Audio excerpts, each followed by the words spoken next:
Okay, so this morning and the next few weeks, we're going to start on a series called Mentoring. I know for some people, mentoring is like a very worldly word, but actually, although it's not mentioned in the Bible, mentoring is also displayed all throughout the Bible. And this morning, I'm going to talk about the mentoring of Jethro and Moses in the book of Numbers, chapter 18. Mentoring is so prominent and popular in the world that we live in, but in Christianity, we call it sometimes discipleship. Discipleship. And that's the appropriate term. But I just use the word mentoring so that it will be applicable to all kinds of relationships. And mentoring is so important nowadays, especially.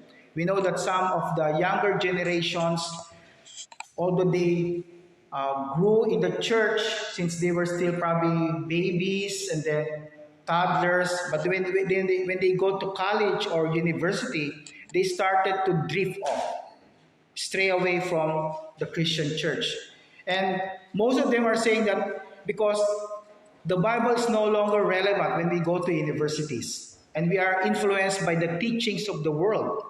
They teach us about evolution, Big Bang Theory, and all those things that are ungodly and unbiblical. And these guys who go to college, they are so easy to be swayed by these false beliefs, especially if they are not rooted in the Word of God. And that's why mentoring or discipleship is so important. The moment I became the pastor of our church, that had been the purpose and the plan of God in my life and also in the life of this church, discipleship. We need to pass on what we've learned from the Bible to the next generation. Because who would be the next generation of this congregation? The younger people. And if the younger people are not rooted in the Word of God, and we are not teaching them and passing on our faith in the Lord Jesus Christ to them, dear Fletcher and also Lorenzo, and to our other younger people here, then what would happen to the church of the Lord Jesus Christ? It will become extinct in the very future. But we know that God wants to have His church all throughout the ages until He comes back. Our Lord Jesus Christ comes back for a second time. So let's offer a word of prayer to our Lord first before we go to the passage in Exodus chapter 18. Let us pray. Our dear Lord, we are imperfect people, your children who are still hungering and thirsting after your righteousness and for your word. This very moment and this very time period that we are in, mentoring or discipleship is very much needed. We know, Lord, that as more mature Christians in this congregation, we have neglected our part to disciple the younger people, O Lord. I pray, Lord, that through this message, through your word, we will be encouraged and the fire in our hearts will be rekindled, O Lord, to continue to pass on the faith that we have in the Lord Jesus Christ to the younger ones, because they will be the next generation. They will be the next leaders of this church. And we pray, Lord, that we will be serious in this endeavor. This is a great responsibility, but we know, Lord, that we can do this, O Lord, by the help of our Lord Jesus Christ. So be with us now, Lord, as we lift up your word, and may your word truly change us to become more like Christ. In Jesus' name I pray. Amen. Giving godly wisdom is so important as a mentor.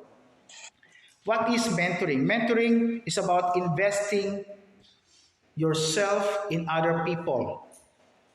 When we talk about investment, we want to see not our character, but the character of Christ in the life of other people that we are discipling or mentoring.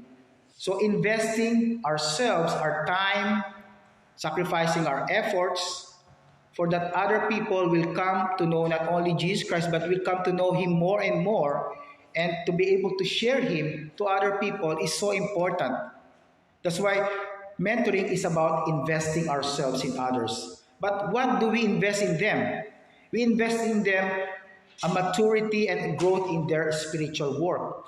walk. So we get involved in their life and help them to grow, to mature in their spiritual walk. We know all throughout the Bible, we talk about the stages of Christianity, especially in First John. First John talks about children, young people, and then the adults. The children are those Christian babes. They are just very immature in the faith. They are easily swayed. They could be the younger children or the younger people in a congregation who are not that rooted in the Word of God. And then after becoming a child, you become a younger person. You become more mature. But you still need to develop and to grow in the faith. And later on, you become an adult, a more mature individual in the Christian faith. So there's need to be a growth in every individual Christian. You cannot just remain stagnant. When you are in your workplace, you want to be promoted, right? You don't want to stay in that position all the time. When you are a baby, you will say to your mom, or probably you're a toddler or a younger child, you tell your mom, your dad, I want to become 12 or 13-year-old, a teenager. When you're a teenager, you want to become an adult. Sadly, some adults will say, I want to become like a child again. That's a problem. We want to grow more and more. That's why when we sing higher ground, we want to grow into higher ground.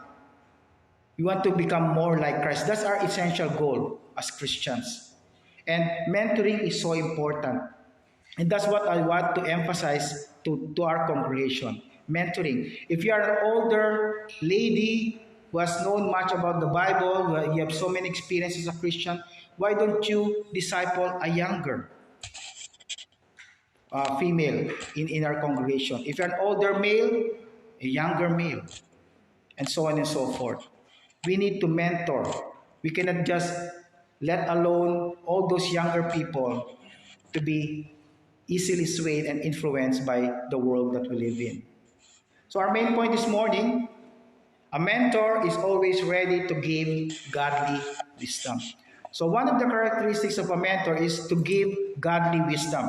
Not just any kind of wisdom, not even your own wisdom, because we have our own wisdom, and that's what we call philosophy. You know, the word philosophy means human wisdom. Sophie or Sophia is wisdom in the Greek.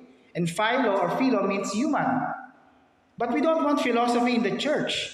We want theosophy. That's godly wisdom. The wisdom that comes from God. And how do we get the godly wisdom? It's in here, in the Bible, the Holy Word of God. And nothing else. Nothing else. Not in the books that we can find in the library that are pertaining to the world.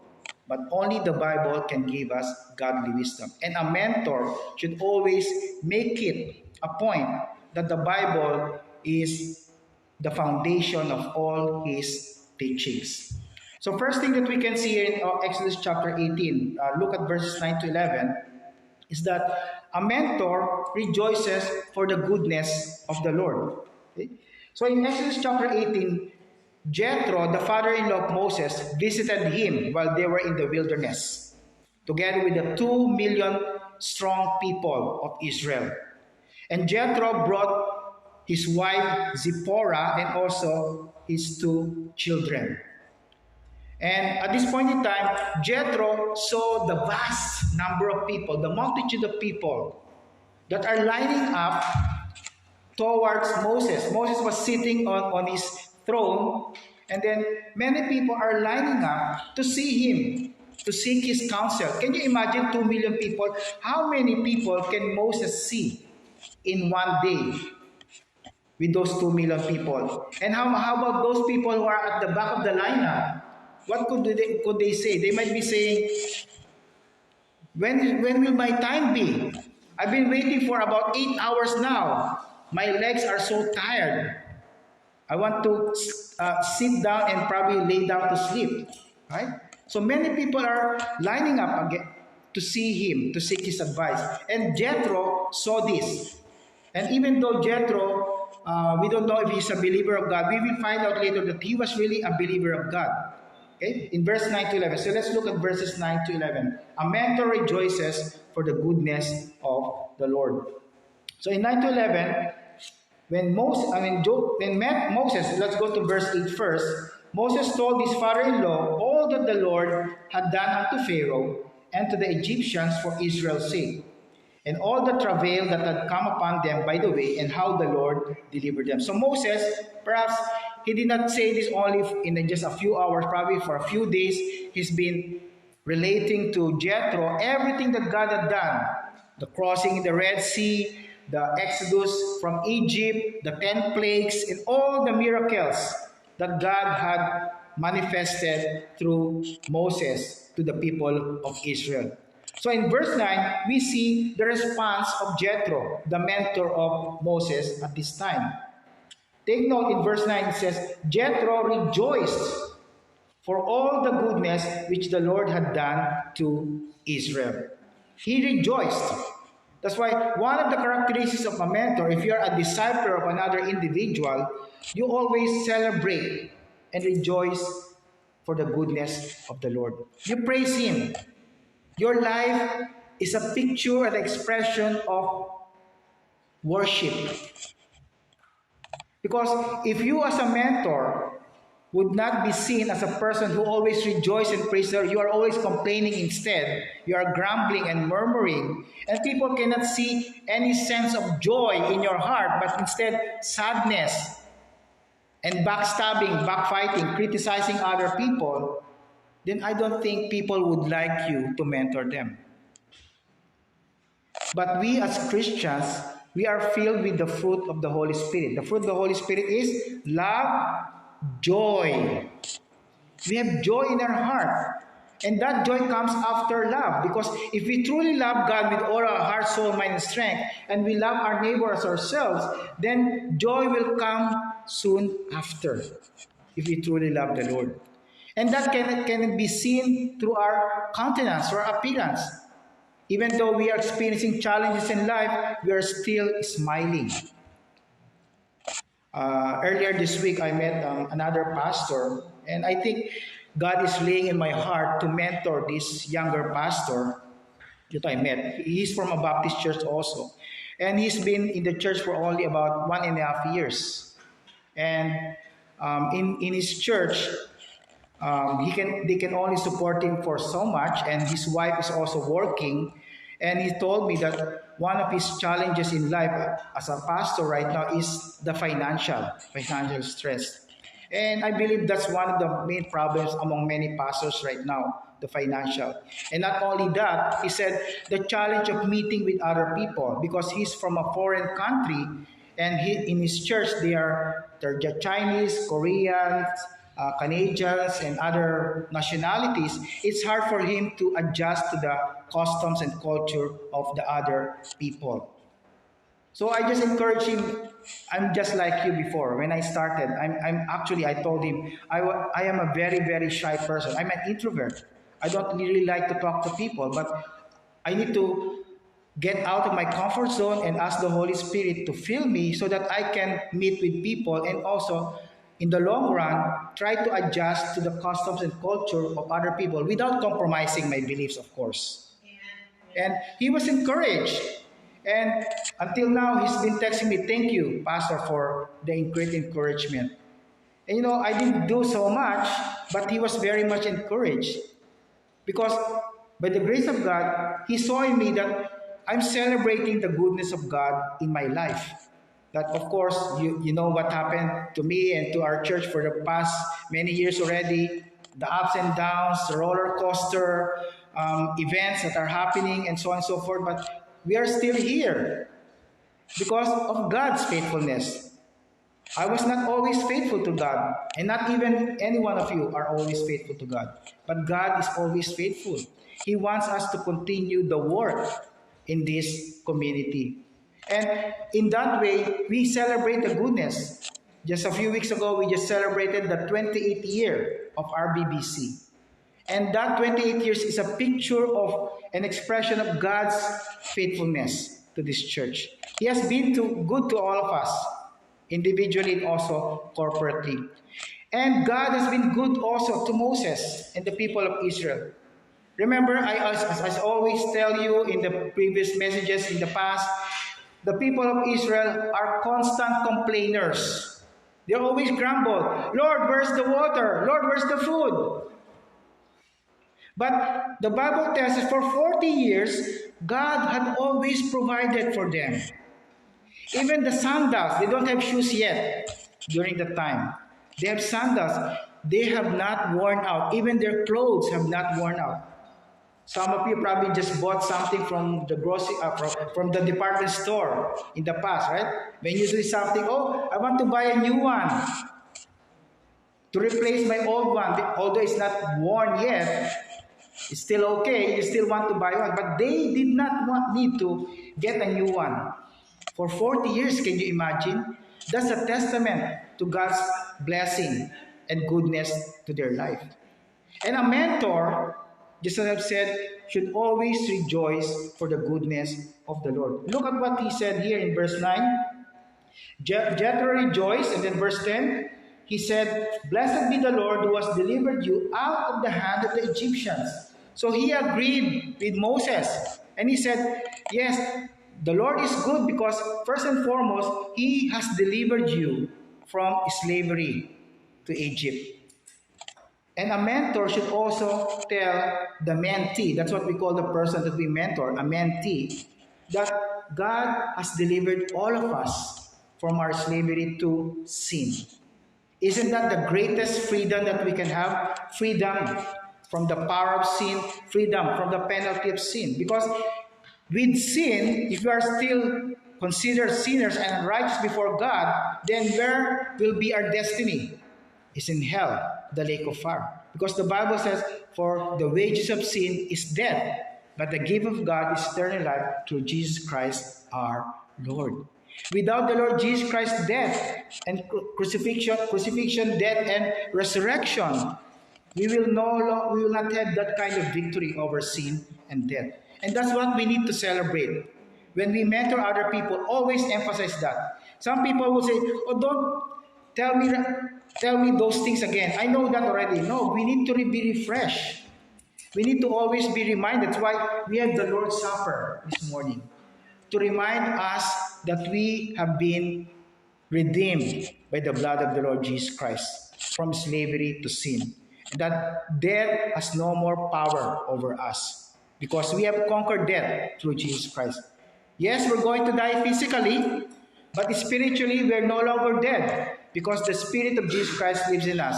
When we pass on from this world, we are going to heaven to be with the Lord forever and ever, together with other believers. So when we mentor other people, celebrate the good things.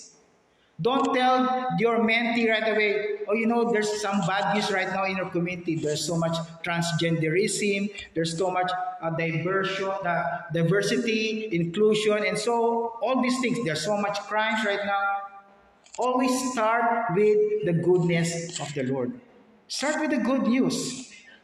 Because when we look at TV right now, you're fed up with so much crimes happening all over the world. Back in the 1990s, during our time, my generation, probably you have heard about crimes, but they are so rare. But now you don't only hear about crimes, but mass shootings and babies being killed even by their own parents. Can you imagine that? So much evil. But if we tell our mentees those kinds right away, then we are discouraging people right away. We need to tell them how good God is still, despite all these things that are happening. So what I'm saying is that start with the positive reinforcements before making any evaluation or criticism about your mentees' challenges. So that's the first thing. Verse 11, Exodus 18. Jethro said, Now I know that the Lord is greater than all gods, for in the thing wherein they dealt proudly, he was above them. So here Jethro recognized and realized that our God, the God of the Old Testament and the New Testament, the God of the Bible, the true living God, is sovereign. He is supreme. So when we talk about the supreme being, we talk about God and only God. There's no other being that is more supreme than God. Because if there is, then he will no longer be the supreme being. And we can no longer call him God. So he's the supreme being. And Jethro recognized that. And we need to recognize that and acknowledge that to our mentees, to the people that we train, the people that we disciple. Why is it important? Because that is the most important characteristic and attribute of God, that He is holy, that He is supreme, that He is above all things. Because these mentee, these people that we are training, they will experience problems. Right now, all of us are experiencing problems. Some are minor problems, some are major problems. But if we tell the people that we are training that even though you have problems, God is still in control. Even though there are so many crimes and mass shootings and so many immorality and wicked things happening in the world, God is still on top of the situation. He is still in control. Everything is still under His direction, in His hands. And why is it important? It's important because we have hope. You're filling the other person with hope. That even though so many things are going bad, God is still good. And His plan is still going to be fulfilled no matter what happens to this world. So after you celebrate and rejoice the goodness of the Lord, then you start giving constructive criticism. So look at verses 14 to 18. When Moses' father-in-law saw all that he did to the people, and what Moses was doing during the time, as I've said a while ago, was that he was giving advice or counsel to his people, to the 2 million strong Israelites in the wilderness. And people are lining up. So Jethro said in verse 14, "What is this thing that thou doest to the people? Why sittest thou thyself alone, and all the people stand by thee from morning unto even?"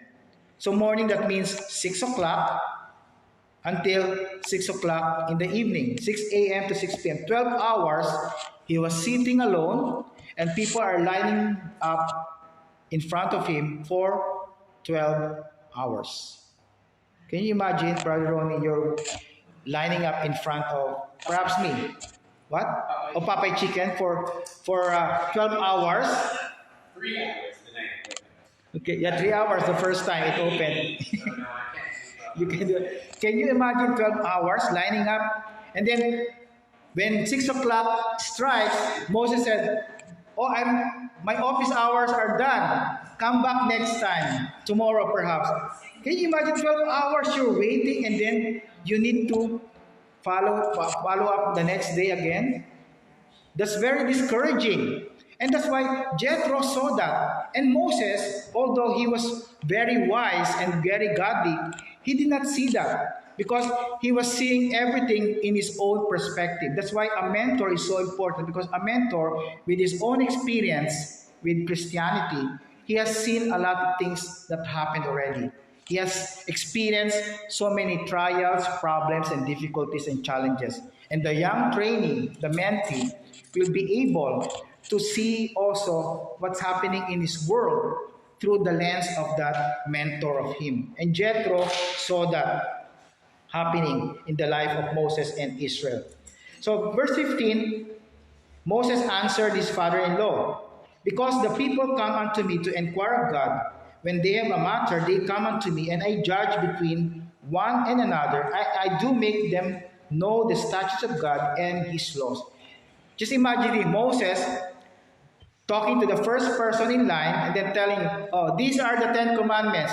1, 2, 3, 4, 5, 7, 9, 10. Then you need to follow all these rules and commands. Okay? What's your problem? My problem is that I have a quarrel with my neighbor. What should I do?" So Moses will explain that. It may take not only minutes, but probably a few hours before the second person comes up in front of Moses. And imagine Moses will be doing that for 12 hours, explaining the law of God to these people. It's so tiring. It's so tiring. Even for me, standing here for about an hour for song leading and preaching is also already tiring. Much more 12 hours for Moses. And remember, Moses at this point in time is about close to 100 years old. Close to 100 years old. I'm only in my 50s, and I'm tired already with this uh, activity, right? Can you imagine? But oh no, Moses was so strong even in his hundreds. Even when he reached 120, he was still very strong as an individual because of God's faithfulness again. But nevertheless, it's tiring. It will be tiring not only for Moses but also for God's people for 12 hours. So that's what he said. I'm settling problems between people. Of course, if you are involved with many people, there will be more problems. If you have 10 people in the congregation, you have 10 problems. You have 20 people, 20 problems. Much more if you have 2 million people, you have 2 million problems. Some of them may have similar problems, but they have unique problems. They may be similar, but not very much the same. So you need to deal with them individually also and uniquely. That's very hard. And that's why Jethro saw that. You need to do something about it. So in verse 17, he said, "The thing that thou doest is not good." Jethro was so frank with Moses. He's not telling Moses, "Oh, you're doing good. You're doing good." But the people are not satisfied with what you're doing. They're getting discouraged. They're getting tired. What you're doing is not good. Not only in the sight of the people, but also in the sight of God, because you're not able to help them. So if Moses can see only probably at least 2 people in an hour, so that will be only 24 people in one day. But there are 2 million people in the wilderness. So how long will it take? Years and years and years before he finishes. And the moment he reaches the last person among the 2 million people, probably the problem is no longer there. Or probably the person is already dead, right? Because of waiting for him. That's why Jethro said in verse 18, "Thou wilt surely wear away, both thou and this people that is with thee. You will be tired, and the people will also be tired. For this thing is too heavy for thee, thou art not able to perform it thyself alone."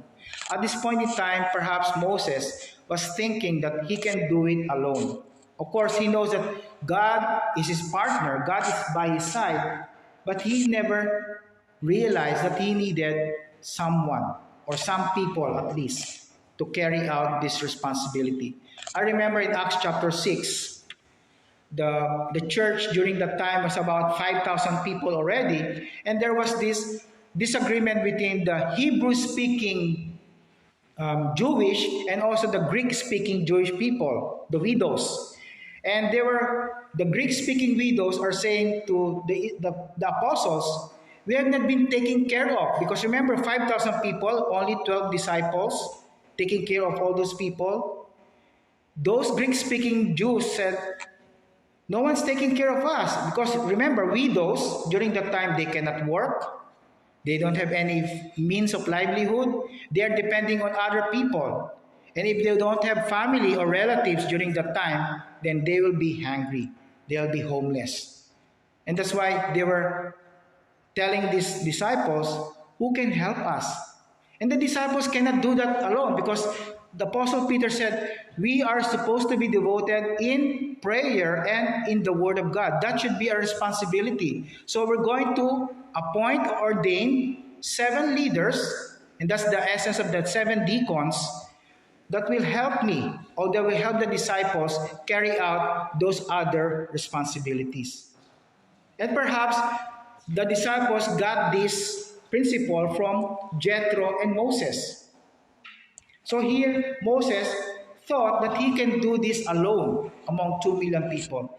And Jethro, who was looking from the outside, says that you need to change what you're doing. You make change in your strategy, in your scheme or plan in helping out these people. I'm so blessed that we don't have many people here. Can you imagine if there's 100 people here, I'm the only one giving advice or mentoring people? I will be tired. Probably come Sunday, I cannot stand up here and preach anymore, right?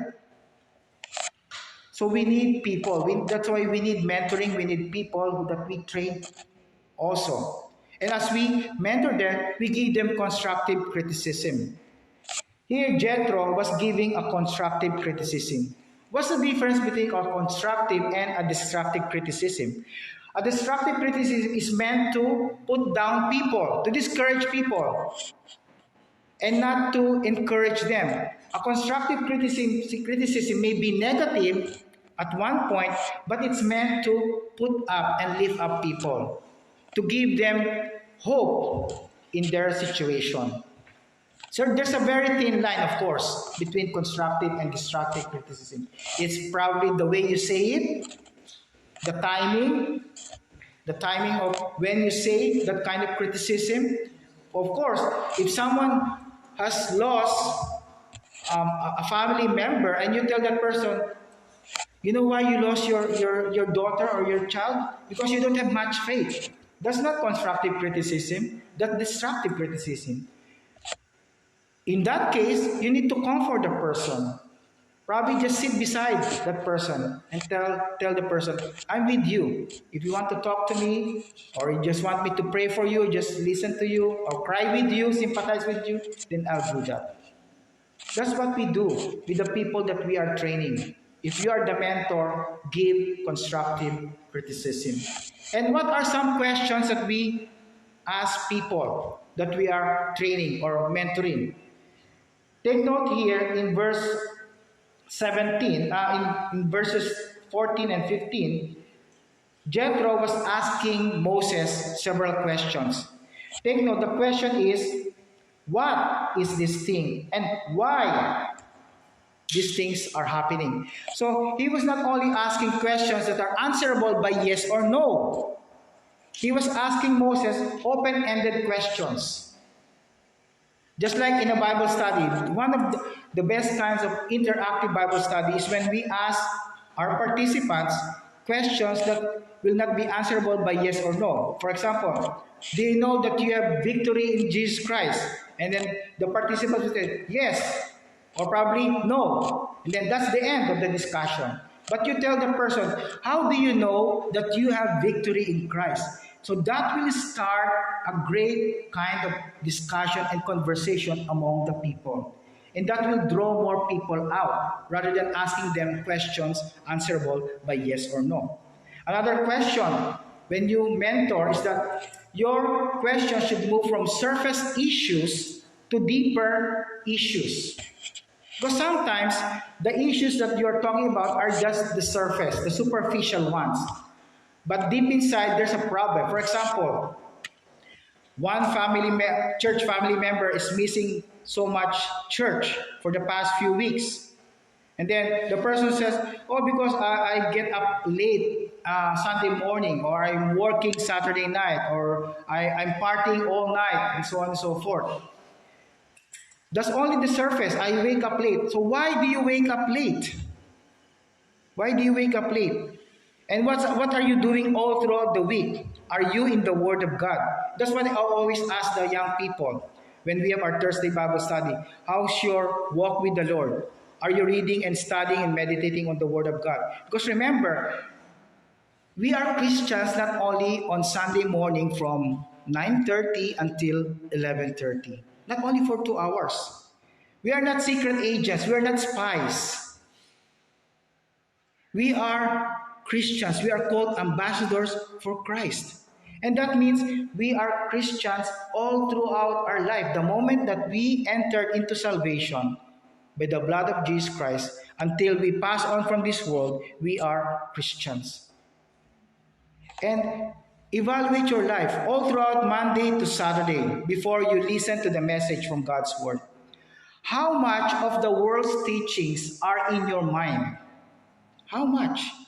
If you work for 8 hours a day and most of your co-workers are non-Christians, most definitely your brain is bombarded by wrong teachings, wrong principles, human philosophy or human principles, human wisdom, not godly wisdom.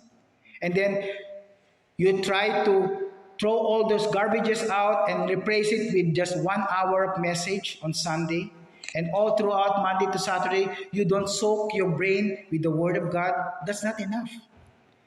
It's like eating only on Sunday morning from 9:30 to 11:30, and then Monday to Saturday you are fasting from the Word of God. That's not good enough. People in the Bible always say, Job, the psalmist, even the Lord Jesus Christ says, the Word of God is the most important spiritual nourishment for everybody. Because Peter said, by the Word of God, you are growing in your salvation. Remember, brothers and sisters, when you got saved, that did not finish in that way.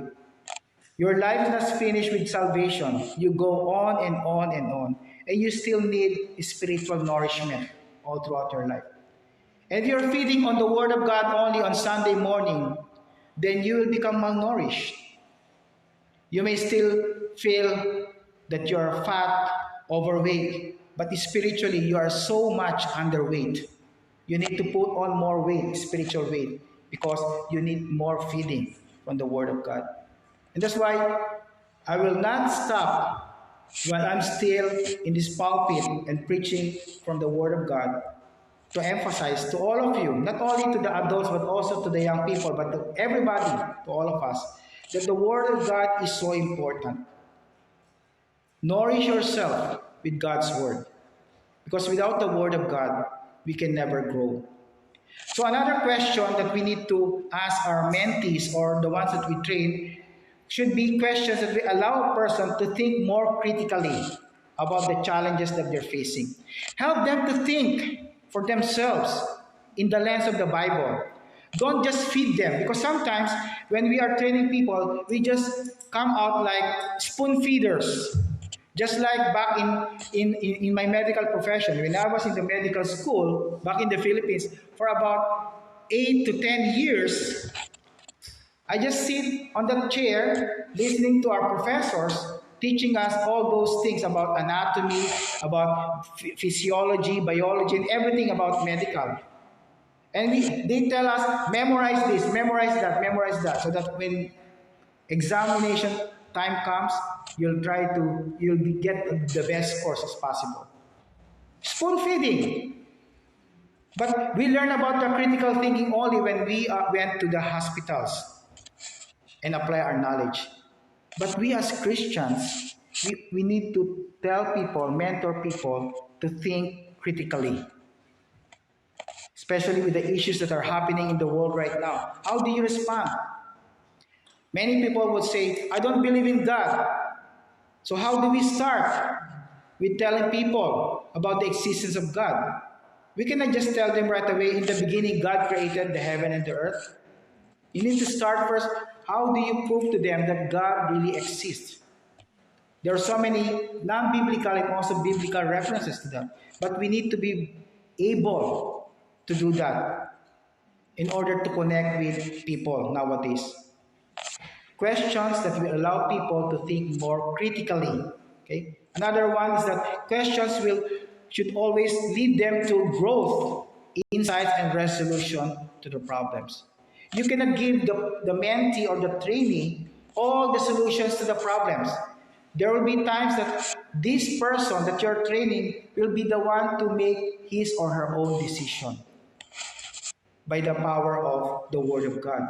So it's so important for all of us to be able to be like Jethro. He can see many things. And that's why we want mentors or people that we train also, because we can see things from different views. My view could be different from your view, and your view could be different from my own view. But we, corporately as a church, we can be one in our mindset as the people of God. So we see here from Jethro that he began by observing what's going on in the surroundings of Moses. And then he started asking questions. And not only that, after he answered questions, he asked questions, what did he do? He listened. He listened. He did not just ask questions to Moses and just told Moses right away, this is the solution to your problem. He allowed Moses, the mentee, the trainee, to say something. Sometimes when we are the mentors or the trainers, we just want to talk. We need to give the other person a time to talk about his problems, to talk about what he was doing about his problem so that we can evaluate. So listening is so important. That's why we have 2 ears and 1 mouth. Listen more than talking more. Of course, I'm in front of you, that's why I always talk more, and you do the listening. But nevertheless, when we are in a relationship, a mentoring relationship, there should be always a talking and a listening time. There's always a time to talk, a time to listen to people.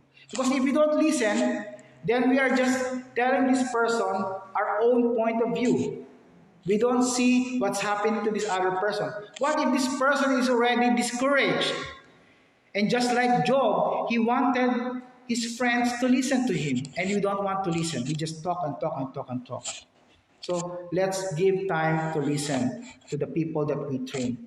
Also, mentoring requires honesty and boldness. Jethro did not say, "Oh, you're doing good. Okay, keep doing it." But he sees that that's not right. He sees in verse 18 that the people are getting wearied, and you, Moses, are also getting tired of this job that you're doing. You need to do something about it. Be honest. As we all know, honesty is still the best policy. It's not only a human wisdom, but the Bible tells us that honesty is so important. And be bold in your honesty. So in the end, we want to show by mentoring that we are filled with grace, the grace of the Lord Jesus Christ, by being gentle and by being good listeners. So again, the goal when we mentor is to build up people. That's why we give constructive criticism rather than destructive criticism. Lastly, in verses 19 to 21, we see Jethro giving sound advice. So after rejoicing for the goodness of the Lord and then offering constructive criticism, now it's our turn as mentors to give sound advice. When we talk about sound advice, it should be biblical. It should be based on the Word of God, not based on your own experience. Although your experience might have done some kind of fruit in your life, but your experience may not be translated into the other person's life because your experience may be different from the other person's experience. So offer something that is biblical. So look at verse 19. Hearken now unto my voice, I will give thee counsel, and God shall be with thee. Be thou for the people to Godward, that thou mayest bring the causes unto God. And thou shalt teach them. Okay, so this is what he's saying. Teach other people ordinances and laws, and shall show them the way wherein they must walk, and the work that they must do. 21, moreover, thou shalt provide out of all the people able men. Okay, look at the characteristics that he said. You need to delegate your responsibilities to able men. And what are the characteristics? They should be fearing God. Okay, number 1 is God-fearing. Number 2, men of truth. They are truthful and faithful to the Word of God and to God Himself. Hating covetousness. So that means they are self-centered. They're selfless, not self-centered. Because a covetous person wants everything for himself. So Jethro is saying, choose men that will be selfless. That they will sacrifice their own selfish interests for the welfare of other people. They should be God-fearers. And they should be truthful and honest people. And place such over them to be rulers of thousands and rulers of hundreds, rulers of 50s and rulers of tens. Do you know that this passage has been used by many businessmen right now, even atheists, non-believing businessmen? Because I encountered a businessman many years ago when I was still working in the naturopathy clinic here in Richmond, near Canadian Tire.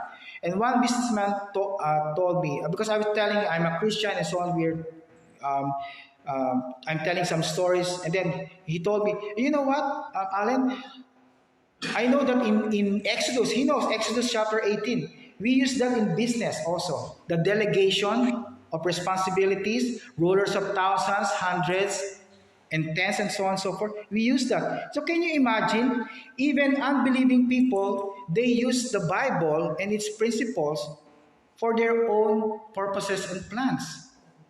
But we, of all people, sometimes we don't seek advice from the Word of God. We instead seek people who are not believers, people who are our friends, probably our best friends who are not believers in the Lord Jesus Christ. The Bible is so rich, my brothers and sisters. The Bible is a treasury, a repository of knowledge. Not human knowledge, but divine knowledge. And that's why when you read the Bible from Genesis to Revelation, even if you do it from January 1st to December 31st, every year, just like what I've been doing all throughout my Christian life, all the principles have not been extinguished. I still gain more principles, more insights from the Word of God. Can you imagine that? 66 books. If you repeat it yearly, you still have more lessons to learn. Just like last Friday when I talked to the young people in our gym night, we talked about Daniel chapter 3. Remember Daniel chapter 3? The three young boys who were thrown into the fiery furnace by King Nebuchadnezzar. I learned so many lessons from that already, and even all of you have learned so many lessons from that. But when I reviewed the passage again, I learned so many other new lessons. The interpretation is still the same. What I'm not saying that there's a different interpretation, but the lessons, the application in our life is always different, and it's always relevant to our daily experiences. And that's very important for all of us, as I've said, to offer sound advice from the Word of God only.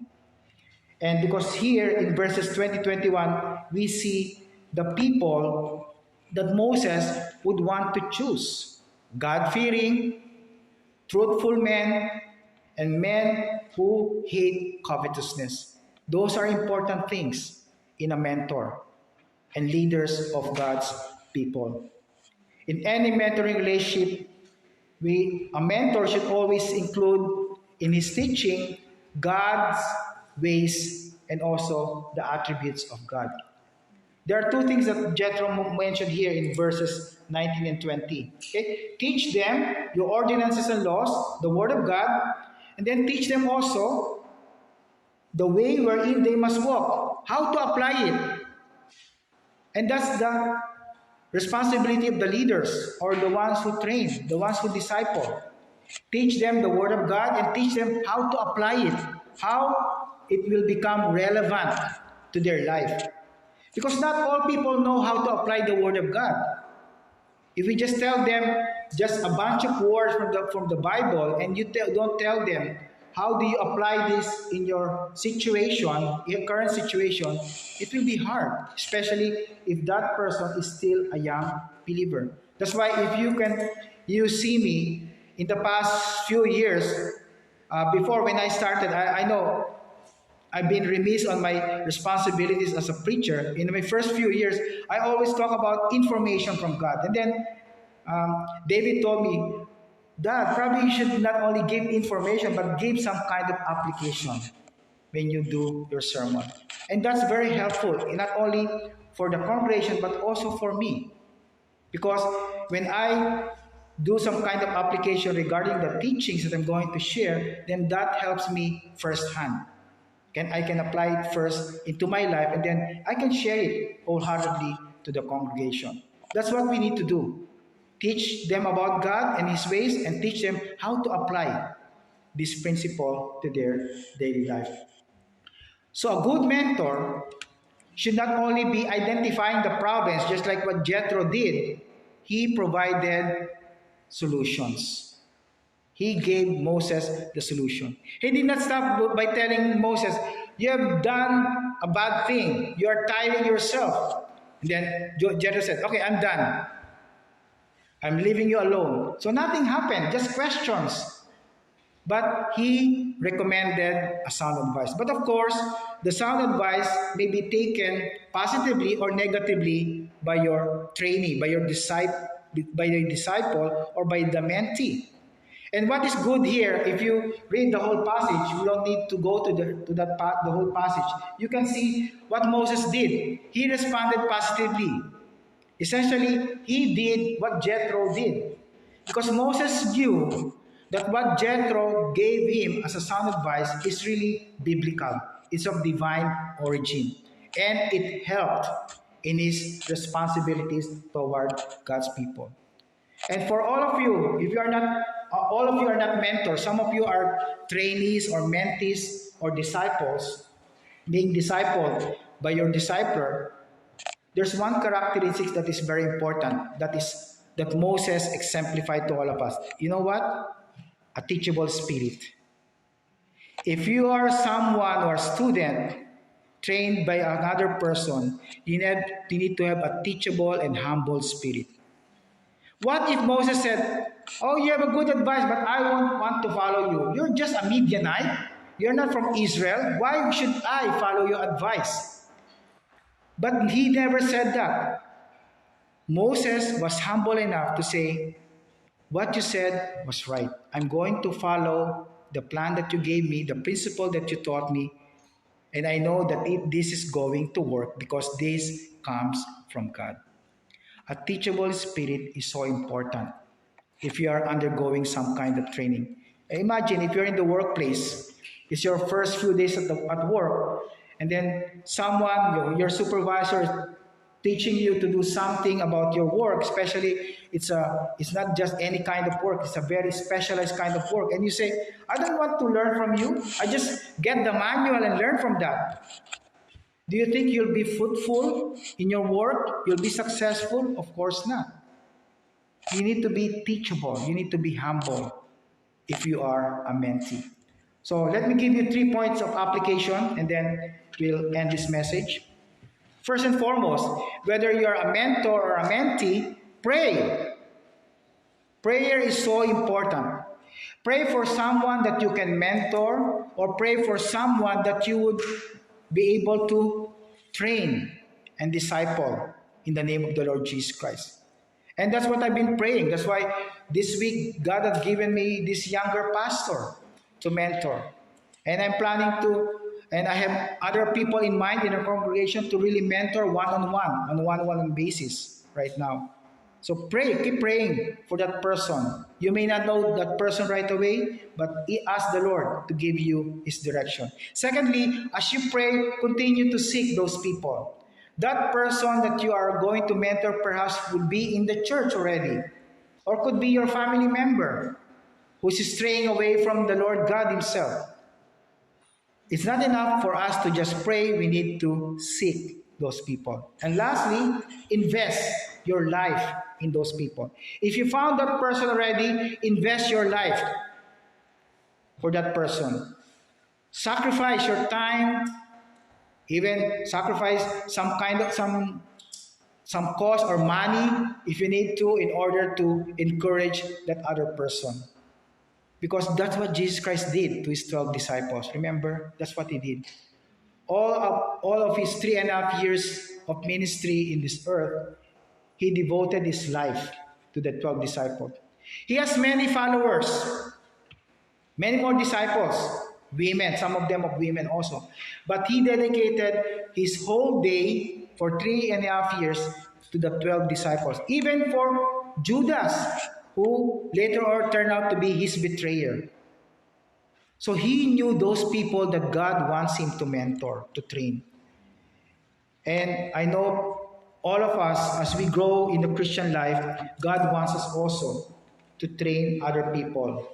As we are being mentored, in the future, God wants us also to mentor other people. So always pray and seek and invest your time for those people. Let's close in prayer. Our Father in heaven, we thank You for this great passage from Exodus 18. I pray, Lord, that this message that you have preached to us, O Lord, the principles that we have learned in order to mentor other people, would stick to our minds and hearts, that we will apply this also in our daily life. Whether we be mentors or mentees, O Lord, help us, Lord, to apply these principles. And if we are mentees, O Lord, help us, Lord, to be of teachable spirits, humble enough, Lord, to accept the wrong things that we're doing and apply the basic and sound principles that our mentors are offering us, O Lord. Help us, Lord, also as mentors to continue to invest our life towards other people so that they can also grow in their walk with you. In Jesus' mighty name I pray. Amen. Let's prepare our hearts as we celebrate the Lord's Supper. So I will give you some time before we pray. I'll give you some time, a few moments to commit this time to the Lord. Who are the people who are accepting communion? So according to our, can you slideshow the communion part? Is it? It's not there.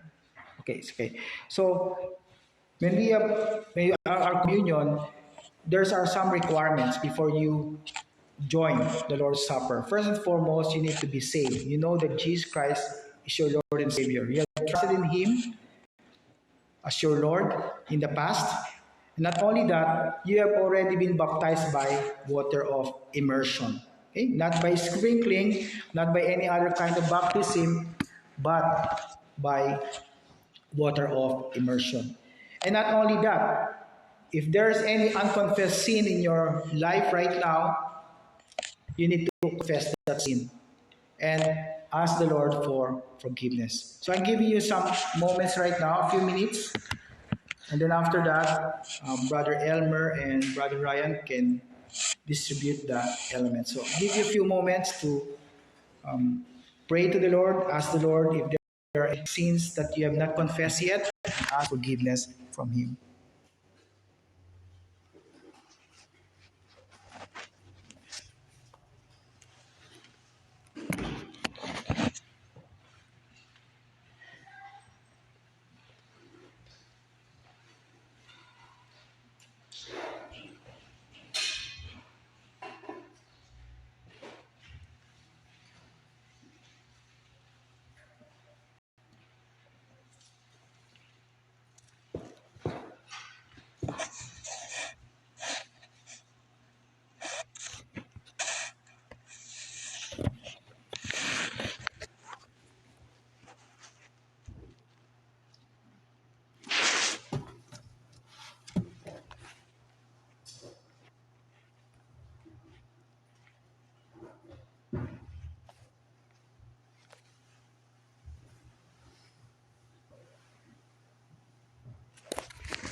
Percy and 881.